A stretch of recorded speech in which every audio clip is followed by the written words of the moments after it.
Hi there, this is Jake. This is my Lego domain in my house.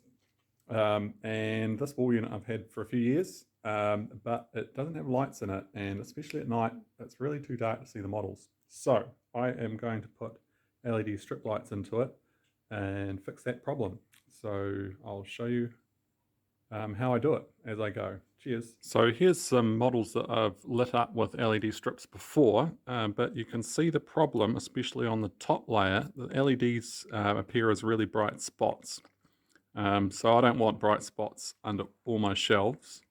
So how I'm addressing that is that I've got this conduit here, this rail, which has a diffuser on the front of it that you can put LED strip into. And that should diffuse the light and get rid of the super bright spots. Other things I need, obviously, is LED strip, plenty of it, with a sticky back, some wire, a 12 volt power supply, some screws and cable clips. So LED strip is all 12 volt, which is perfectly safe to wire up. You don't have to worry about getting electrocuted, but obviously high voltage AC goes into this, so I'll have to be careful that it's wired up properly and it's done safely on that side. But on the other side, which all the electrical connections to the strips are, that's all safe. I've done loads of that kind of stuff before, and you can't be hurt doing it. So I'm cutting the conduit to length with a hacksaw, a nice sharp blade, and then I'm filing off the ends with a file to get rid of the rough burrs. So here's all my bits of LED track or conduit cut to length with the diffusers taken out. I've filed all the ends here to make them a little bit less rough, just for tidiness' sake. And now I'm going to drill some holes in the track at each end to secure them up against the shelves. The LED strip can be cut at 5 centimetre intervals. So these pieces of rail have got an extra 2 centimetres at each end for the screw, so they can be screwed at each end with the LED strip in between. That's the plan anyway. So I'm going to drill all these now with my battery drill. Just to get the drill started in the right place and not have it go all over the place, I'm using a punch and a hammer just to make little dents in where I'm going to drill, and then the tip of the drill won't wander all over the place as it gets started. So let's give that a try.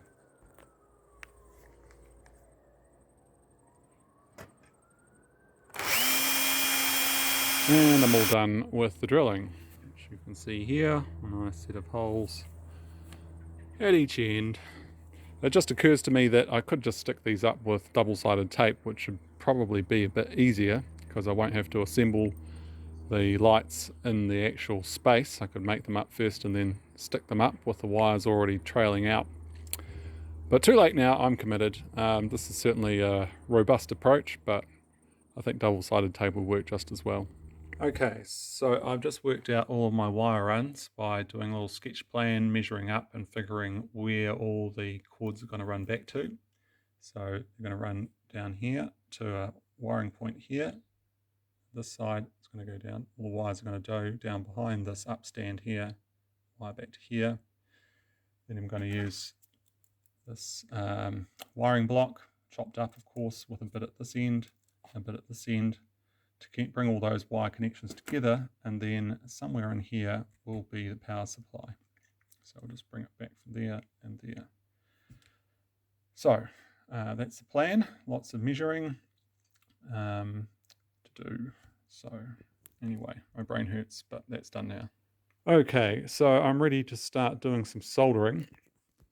I've cut my piece of LED strip. You just do that with a pair of scissors to length. This particular piece has already got a tail on it, so I don't need to solder directly onto these end tabs here, which was what I'll have to do with all the others. This one, I'll have to solder a longer wire onto the tail that's already here, these two wires. So the main thing you don't want with this is the two wires touching, because it'll cause a short circuit and the lights won't go on and other bad stuff. So what I'm going to do is get some of this heat shrink and slide it over the wires before I make the joins, and then I'll bring it over the joins and shrink it in place, and that will insulate it and stop the two wires, which are right side by side, from touching and causing a short circuit. Okay, so here's the wire I'm going to connect to here. It's a pair, which is handy, positive and negative, one marked, so that'll make it really easy to wire up as long as I keep all of the black wires together and all the red wires together. So now I just need to strip some wire off the end here, and then I can get busy with a soldering iron. So that's what I'll do now. So this is how you do wire stripping, in case you don't know. Just separate the two wires. Get your handy dandy wire strippers here. Poke it through at the right, whatever looks like about the right thickness. Close it tight and pull. And look, there we've got exposed wire. Lovely. Let's do the same with the other one. Done. Okay, and now that's a multi-strand core, so let's twist the strands together before we solder them, because it'll make it easier and tidier. Right, that's that done. Right, and then next, the heat shrink, which I have to say might be a bit on the narrow side for this wire. Let's give it a try. It does. Alright, so I'm going to put it on the other side here. Should slip over here easily, so I'll cut a piece of heat shrink. Go, slide it over here.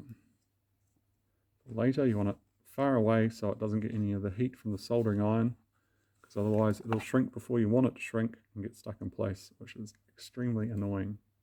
So you need to try and keep its distance from the heat of the soldering iron until you actually want to shrink it. Here we are. That's ready to go. And now I need to tin those up with the soldering iron. So here's my solder. Yeah, handy dandy solder. And here's my soldering iron, nice and hot. So before you do anything, you need to tin the wires, which just involves melting a bit of solder onto them so they're all silvery. There we go again. See if I can zoom in a bit. What I'm doing. Kind of need to have more than two hands for some of this stuff. So I find myself weighting things down. Always helps to, using little clamps. See, I'm soldering both sides. Done. Hopefully my heat shrink hasn't shrunk. I'll get my other side here. Give it another twist. Twisty, twisty, twist. Oops, wrong place. Sorry, guys. Twisty, twisty, twist. Okay, and I'll tin this as well. Alright, in shot, not out of shot. There we go.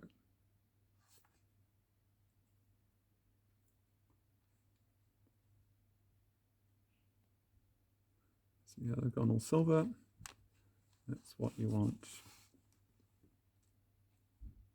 Spread it out a bit. Done. Right. Now I'm ready to join those two wires. Now it's going to be tricky, so I'm not going to do it on camera because I'll be fussing around for ages. But don't worry, I'll get there in the end. Right. And I just did it. It was easier than I thought. So those are joined together. Should make a nice strong electrical connection. Certainly looks fine. Now I just need to slide the heat shrink over the top of all this ugly stuff. Right to the end, like so. And the other side. Right to the other end.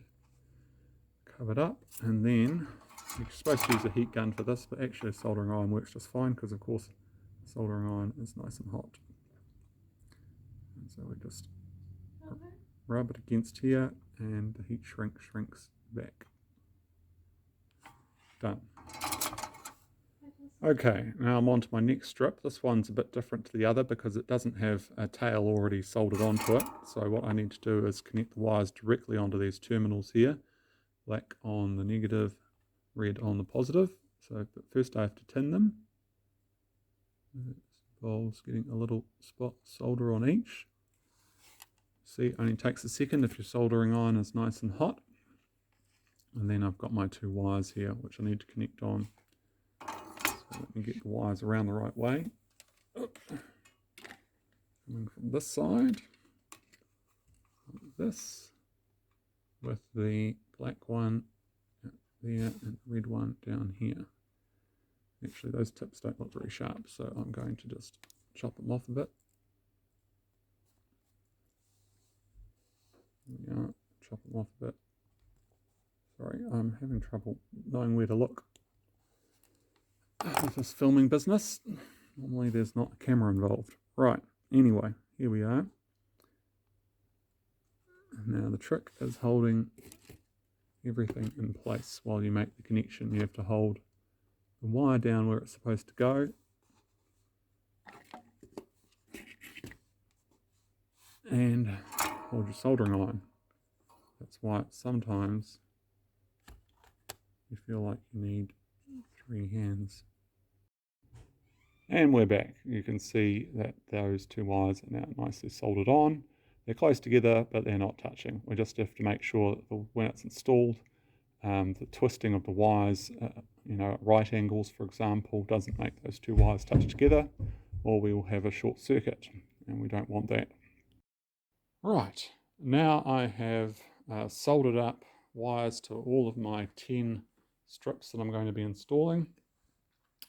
And you can see I've put insulation tape over the joins, over the wires, because even though they might not touch each other, they probably touch the metal screws and the metal of the aluminium conduit, which will again cause a short circuit, which we don't want. So the insulation tape has protection against that. And I've tested them all, and all my joins are good, so I won't have to go back and fix any of those, which would be a total pain. Right, onward to actually putting them in the shelf. Okay, so I have installed the first one. Let's see. There it is there. With the wire sort of tidied around, some little cable holders, and you can barely see it when you zoom out. Phew, bit of elbow grease getting the screws in, but yep, it fits, yay. And the light goes, trust me, I did a little test. But you can see it at the end when I've got them all lit up for a big reveal. Okay, it's the next day now. I have installed all the lights underneath the shelves, like all of them. There, and there, and so on this side as well. And over the other side. So all the wires are running down the back, and now the job is to connect them into a power supply. Now the way you do that is with one of these little blocks here. So you can join wires easily. And what I've done is each light has got a pair of wires, one black, one red, or black and the other one. If you gather all the black ones together and all the other ones together, and put them into the wiring block here, connect that to a power supply, they'll all light up. So it's very simple. You just gather all the like ones together and connect it to the power. Of course, the power has to be the right way around or else it won't go, but there's only 2 options there. So pretty easy to sort out if you get it the wrong way around. And that's because LEDs are light emitting diodes, and diodes only let power flow one way. So I'm going to carry on wiring this up, and hopefully we'll be done soon. Right, so I've got everything wired up now. I've got all the lights from this side coming into this little junction here, all the lights from the other side coming in here, and then both of them go into the driver, the power supply at the DC end. Oh, it's not focusing. Anyway, that's the DC end, and this is the AC end, the end that you have to be very, very careful with. Okay, and that's wired into a plug. So now I'm all set to try it out. Wish me luck. I've installed all the lights. It is now night time, so we shall turn them on to see how they look. Get ready. The switch is down here. 3, 2, 1. Ta-da! So you can see the difference. I should have done this years ago. Here I am again. This is a few weeks later. I've made some improvements to my lighting on the shelves. As you can see on the right there, I've put spotlights up above my desk. So that's shining nicely down on the work surface. So I can actually see what's happening now. It was far too dark before. And I've put that onto a switch here in the corner. So I can just switch that on and off. That's not 12 volt power, it is mains power. Just worked out easily that way. Just little spotlights with extension cords attached and plugged into my multi-box. And also I've got my big Lego sign on a switch here now. And then finally I've added a dimming control, which I keep just here, and I will show you. That's been added to my shelf lights. So now I can select the light level, bring it down a bit, or even down further. If I want to, I'll bring it back up to maximum, add a touch of a button.